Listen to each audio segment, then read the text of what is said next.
মধ্যযুগ এবং আধুনিক যুগ। এই প্রাচীন যুগের একমাত্র নিদর্শন হলো চর্যাপদ। 1960 সালে মহামোহন পাধ্যায় হরপ্রসাদ শাস্ত্রী নেপালের রাজদরবার থেকে 1960 সালে এই গ্রন্থটি আবিষ্কার করা। গ্রন্থটি হচ্ছে বৌদ্ধ সহজিয়ার।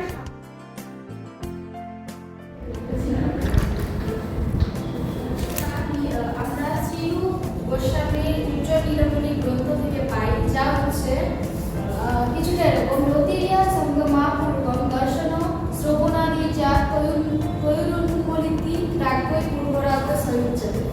যার মানে হচ্ছে মিলনের পূর্বে নায়কের দর্শন ও শ্রবণের দ্বারা নায়কের মনে নায়িকার প্রতি ও নায়িকার মনে নায়কের প্রতি যে রতি নামের উন্মেষণ ঘটে তাকেই পূর্বরাগ বলা